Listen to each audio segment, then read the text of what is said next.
Mecca Medina থেকে আসার পর ফ্রিজে দেখি যে সবজি কিছুই নেই, তো খেতে তো হবেই। যেহেতু উইকেন্ড চলছে সেজন্য ভাবলাম যে আজকে যাওয়াই যাক, বাঙালি মার্কেট যাব। তার সাথে কিন্তু একটা শপে চলে আসলাম, কিছু থালা বাসনও কিনতে হবে। ঘুরে ঘুরে দেখছিলাম যে কী কেনাকাটি করা যায় বা কী রুমের মধ্যে নাই কি প্রয়োজনীয় জিনিস। তারপর সামনেই কিন্তু প্লাস্টিকের ফুলগুলো দেখলাম, বেশ সুন্দর লাগলো।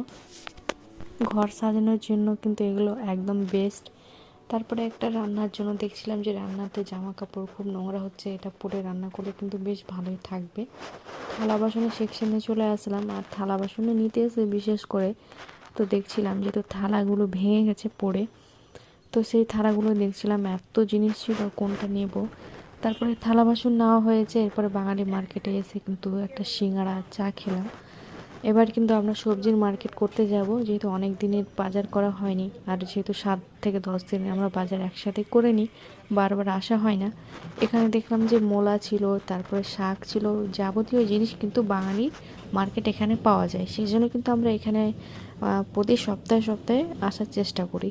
তো আমরা এখান থেকে ফল সেরকম নিই না, আমরা ফল কিন্তু ওই মার্কেটে বড় বড় শপিং মলেই নিই। এখানে শুধু সবজিগুলো নিই, এখানে ভালো পাওয়া যায় তাজা। তারপর যেহেতু বাঙালির খাবার দাবার একটা আলাদা হয়, সেজন্য ওই জিনিসগুলো এখানে নিতে আসি।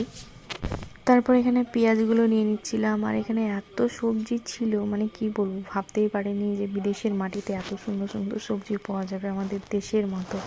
তো এখান থেকে আসলে কিন্তু টুকটাক জিনিসগুলো নিয়েই নিই। তারপর এখানে মাংসর দোকানে চলে আসলাম। এখানে মেশিনে কিন্তু মাংসগুলো কাটা হয়, তো এখানে খাসি তারপর গরুর মাংস নিয়ে নিচ্ছে, যেহেতু 15 দিনের বাজার। তো এই যে আমাদের সব জিনিস কেনাকাটি হয়ে গিয়েছে, এত জিনিসগুলো একসাথে নিয়ে যাচ্ছি। তো এখন রুমে চলে যাব। তো আজকের মতো ভিডিওটা এইটুকুই।